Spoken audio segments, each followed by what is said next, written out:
When you think about the conservation of art, in your mind's eye, you see storage rooms full of paintings, temperature and humidity carefully controlled, armies of experts ready at the drop of a hat to repair any damage with their expertise and their resources. Nowadays, however, more and more artists are taking leave of the painter's brushes. They are moving on to new media such as video, or they're making installations of transient materials such as polystyrene, wax, and scotch tape. Can these works be saved for art lovers of the future?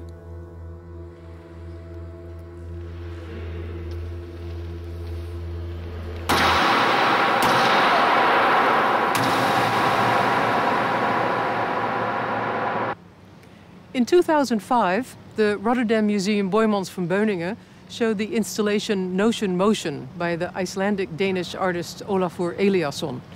Eliasson is one of the best-known artists of his generation. He makes installations with ephemeral materials such as mist and water. Now the museum is reconstructing the work together with Eliasson's studio. But the question remains, how do you preserve a work made of water, light, and movement? Found it here. Yeah, this is actually, well, not even this. This and this is what we bought.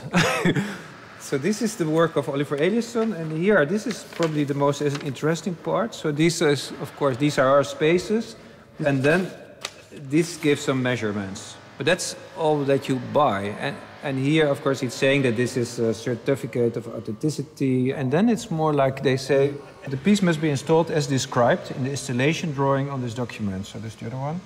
Each new installation must be made in collaboration with Neuger Riemschneider, which is the Berlin gallery of Olafur Eliasson, Olafur Eliasson Werkstatt and Bureau, or the estate of the artist. You know what I think is wonderful? This is a certificate of authenticity, but it's been faxed and photocopied. Yeah. Was the work originally documented when it was installed in 2005? Not in that sense, because we didn't know that we could be able to purchase the work. So what we did was actually that when we were de-installing the work, we knew that we had bought it already, and then we tried to document it. So this is also a challenge for us to see if it works the way we try to document it afterwards.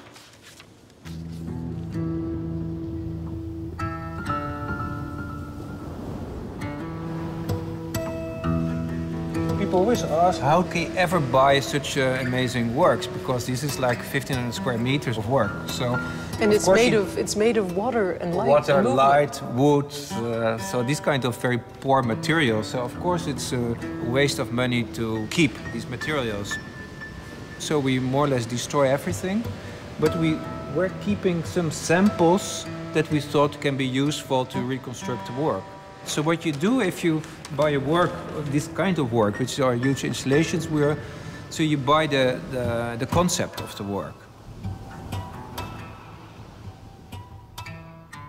The conservation of the concept of an artwork is a new challenge for conservators. But the conservation of contemporary art also has other issues. How to deal with artworks that are dependent on technical equipment? In the 60s, the medium of video arose. Due to the speed with which technology has been developing since, innumerable new possibilities have been created for artists. Meanwhile, however, outdated technologies make it very hard for museums to continue to show these works to the public. Exchange Fields is an interactive video installation by the American artist Bill Seaman. The installation was made and exhibited 10 years ago, and it is now shown for the second time in the Dortmunder U. Despite the fact that the installation is only 10 years old, the equipment was antiquated or had broken down. It has all been replaced, and after thorough study, the work has been digitalized. It's a very special kind of piece. There are 13 furniture sculptures in the work, and each of these sculptures kind of suggests how you might position your body with it. So it's a kind of interface strategy, a new kind of interface, this physical interface. And for each of the sculptures, there's a series of dances, a suite of different ones that all relate to the particular part of the body that's in it. And so the whole kind of idea is a loop, a kind of cybernetic loop between the person who's interacting with the sculpture, and then the image that comes up on the screen. And so you have this very strong connection to the image. Up to 4 people working together at one time.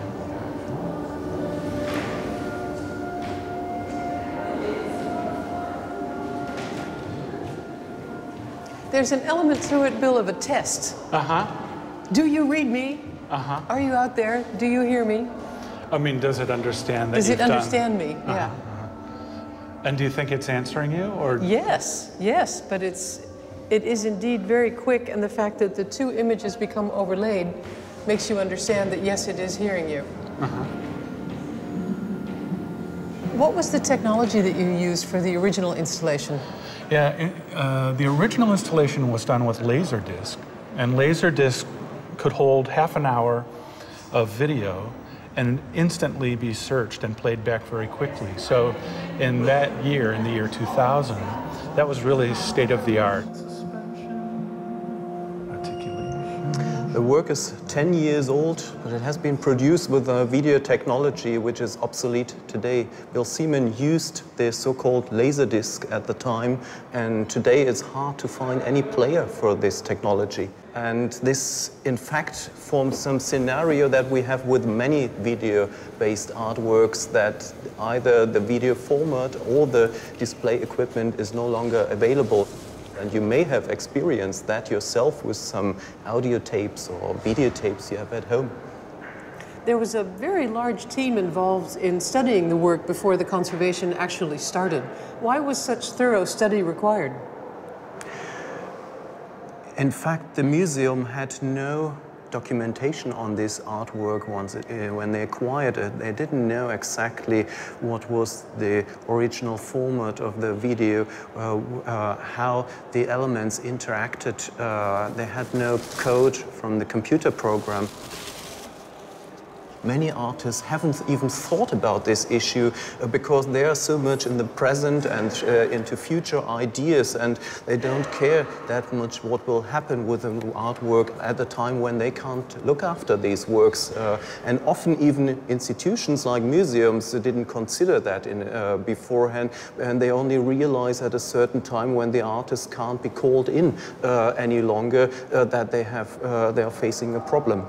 One of the elements of the restoration effort was an extensive interview with the artist about his intentions. Why is the artist interview so important? The artist can tell us a lot about the artistic intention he followed to create this work, how it was made, how it functions, what is the essence of the work.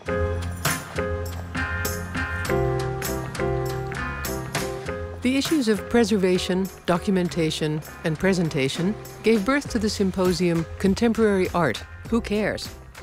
At the Royal Institute of the Tropics in Amsterdam, a huge crowd of 600 international experts has gathered to exchange knowledge, ideas, and experiences on a topic that is becoming increasingly important, the conservation of contemporary art. While they are working together to get a grip on these issues, the artist Tino Sehgal turns the world upside down again. He calls his artworks situations. For example, museum guards or visitors turn out to be interpreters of a performance when you're passing by. Sehgal's works can be seen in museums all over the world, but they leave hardly a trace. The only way to see his works is to experience them yourself. Sehgal prohibits any kind of written documentation, photographs, or video registration of his work. We want to talk about his work, but even getting in touch with him was a challenge.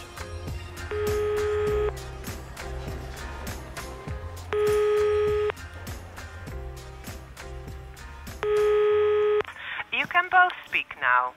Okay. Okay, thank you. Good morning, Mr. Sehgal. This is Tracy Metz. You do not allow any form of documentation of your work by museums, and you insisted that YouTube remove all the films that have been made of your work by museum visitors. Why is it that you are so adamant about not having your work registered or documented?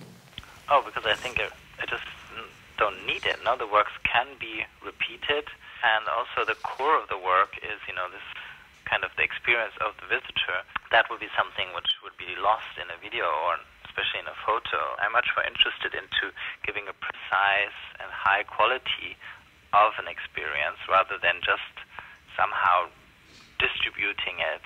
I mean, we have enough phenomena which get distributed en masse over the globe. What happens when you sell a work? I assume you sign a contract? Who is involved? The sales contract is just an oral contract. Instead of a written contract, we do an oral contract, which is legally just as fine. That's why we can also get away with doing it, because it's legally actually sound. We discuss the condition, and then at the end, the buyer and Jan shake hands. Explain to me, Jan, how do you show his works without any images or documentation? It's basically quite simple. He comes to the gallery, and for days, sometimes for weeks, you rehearse with him. So instead of showing a picture to a collector or to a museum person, I've found quite a pleasure in doing the movements in front of people, even if I'm rather a shy person, I think. But doing his work in the gallery, I've really passed behind certain limits, you know, in terms of exposing yourself. I remember very well the first show we did with Tino, where we showed all kinds of small excerpts of all the works he had done until that moment. One of the works is the work called Kiss. So it's the work where at one moment, or within the piece in the gallery at one moment, and I need to say, and the next piece is guards kissing. And then my assistant came and we started kissing each other in front of the collectors or any kind of visitor. And then after that we would do the piece Kiss, so I would go on my knee and I would take my assistant on my knee, I would let her fall on the floor gently, and then we would do all these movements which are part of the word Kiss. So to do that, in order to do that, you have to kind of get over a certain kind of shyness, as you can imagine. It's also the only way, actually, to make it visible, is kind of explain it. I will show it, I mean, do it.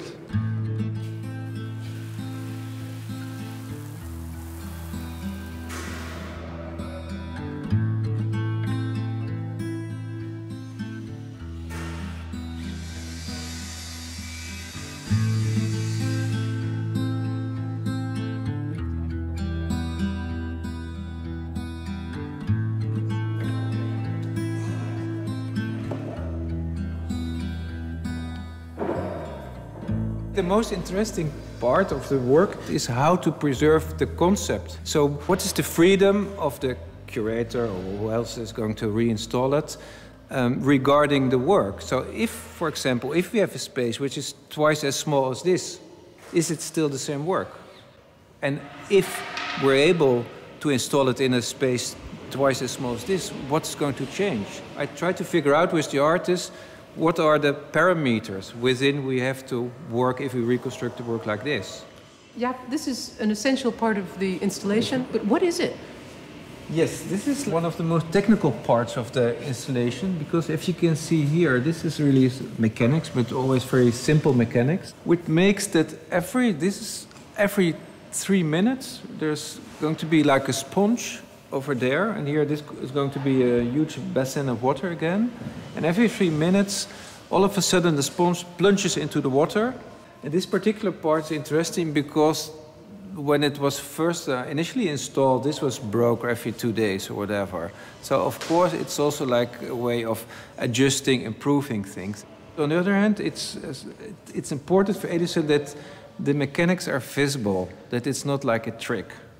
So of course, so therefore, if we make here something which you cannot see, or which is completely like computer controlled or whatever, it will definitely be different. So I think these are the parameters that we're trying to find out, or to figure out how far can we go, how far does he want to go, and of course also, I can imagine that within 10 years, if we ask him, he's probably into computerized whatever mechanics, and then he will say, okay, it's good to do this. But then probably we as a museum can say, no, but then we change the work. We don't want to have this computerized mechanic. So there's always this sort of tension and discussion between the collector, in this case the museum, and the artist.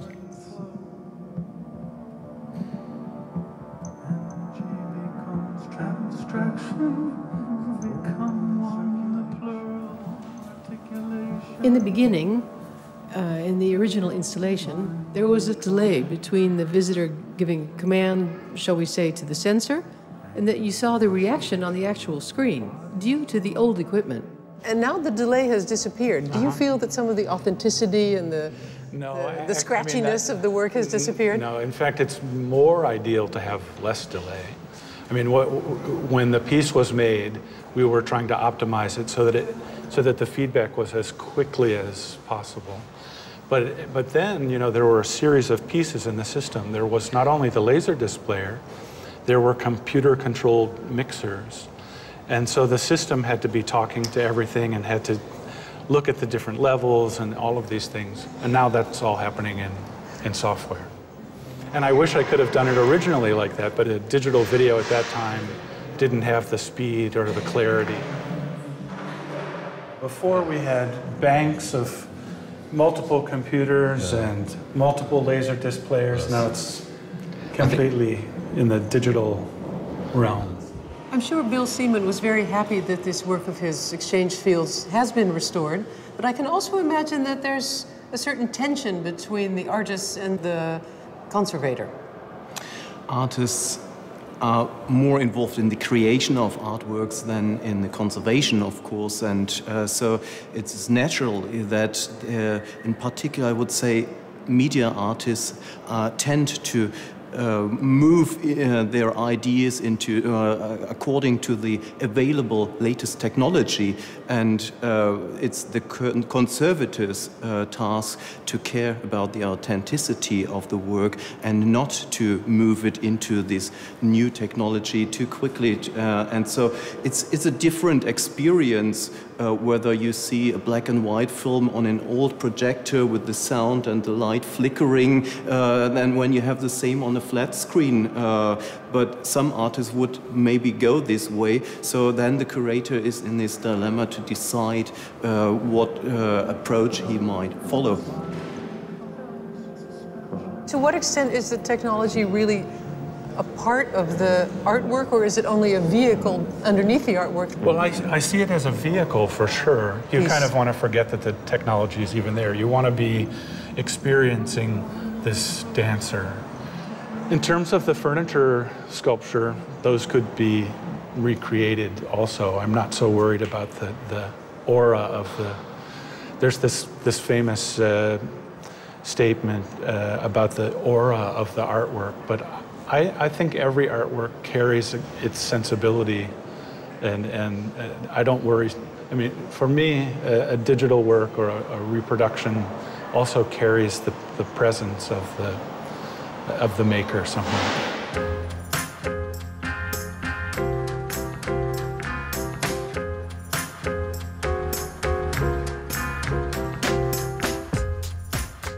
Even though you can discuss which aspects of an art piece are authentic, conservators always try to stay as close as possible to the original work. But the artist Tino Sehgal doesn't allow any form of documentation, and his artworks have to be transmitted orally from one person to another. Will his work be preserved for future generations? Is the recreation of the work in, say, 50 years, is that an exercise in collective memory? No, I don't think that it's about collective memory. I think it's just the most safe way to do it. I think that the discourse around my work is like, oh, it's this kind of fragile thing, and will it be forgotten? It will be like a game of telephone.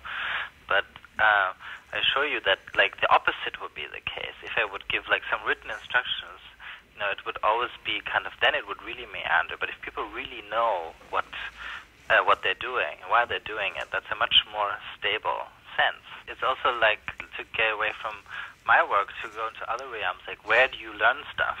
You know, like if you think like the English language or Dutch language, you know, you didn't go to the library or to some archive to learn the Dutch language. You learned from your mother, you know? And nobody would be worried that the Dutch language is going to disappear somehow, although it's being transmitted from like mother to child or father to child or something. You know? It's like you never, even if there's like a library or a dictionary in teaching you the language, your mother never used the dictionary or looked up the archive, nor did she tell you to go to the archive. No? So I think most things in life are passed on, from person to person. I think contemporary art has moved on from thinking that we've got one unique object, In a way, that's the challenge of contemporary art, is that was blown apart. But I think there's a real tendency within contemporary art museums to sort of carry on as if those paradigms were still operational. And what Tino does is he totally blows that away. You've got nothing. You haven't even got beautiful instructions. You can't. I mean, the desire for a conservator is always, for these sorts of installation works, to document very meticulously. We would have such amazing documentation about this piece if we were allowed to. It's an itch, And so what it does is it really pushes us back onto thinking about memory.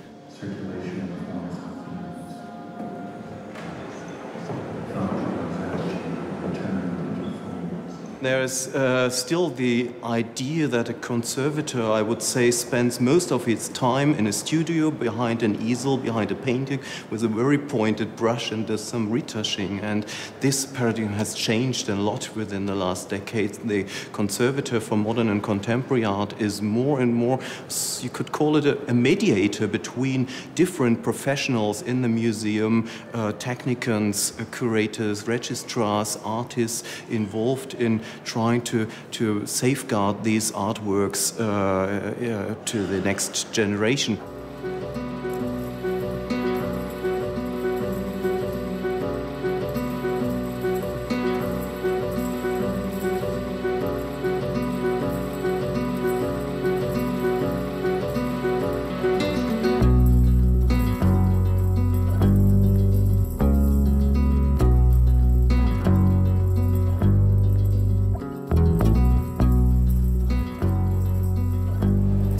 Documentation than conservation.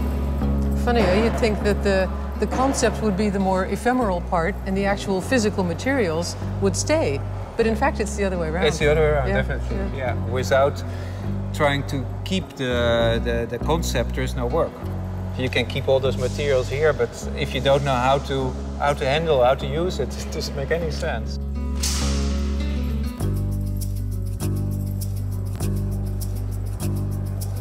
Contemporary art changes constantly, and what we need is more thorough, in-depth study of the new materials and the new technologies being involved to safeguard these works into the future. But what we also need is a more collaborative approach involving other disciplines, like, for example, anthropology, about documentation or interview techniques. And we need to continue, as we are doing now, to collaborate in an international context.